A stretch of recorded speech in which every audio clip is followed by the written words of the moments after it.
రకుల్ ప్రీత్ సింగ్ తక్కువ టైంలో Tollywood popular heroine గా మారిపోయింది. వెంకటాద్రి ఎక్స్ప్రెస్ తో ఒక్కసారిగా స్టార్ హీరోల సినిమాలకి ఫస్ట్ చాయిస్ అయిపోయింది. వరుసగా సినిమాలతో బిజీగా ఉన్న అభిమానులతో మాత్రం రెగ్యులర్ గా టచ్ లో ఉంటుంది. తన మూవీలకు సంబంధించి లేటెస్ట్ అప్డేట్స్ సోషల్ మీడియాలో షేర్ చేస్తూ ఉంటుంది రకుల్. రీసెంట్ గా సోగ్గాడే చిన్ని నాయన డైరెక్టర్ కళ్యాణ్ కృష్ణ రకుల్ మీద ఫైర్ అయ్యాడట. నాగ చైతన్య రకుల్ తో ఆయన ఓ చిత్రం చేస్తున్నాడు. అయితే ఆ ప్రాజెక్ట్ కి సంబంధించి ఎటువంటి న్యూస్, ఫోటోలు బయటకు లీక్ కాకుండా చూడాలని యూనిట్ మొత్తానికి ఆర్డర్ వేశాడట డైరెక్టర్.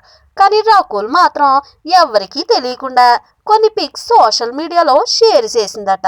ఈ విషయం కళ్యాణ్ కృష్ణకి తెలియడంతో రకుల్ కి మళ్ళీ ఇలా చేయవద్దని గట్టిగానే వార్నింగ్ ఇచ్చినట్టు యూనిట్ సభ్యులు చెబుతున్నారు. ఈ వీడియో మీకు నచ్చినట్లయితే సబ్స్క్రైబ్ చేయండి. ఫిలిమి స్టార్స్ బోలెడంత న్యూస్ బోల్డ్ గా.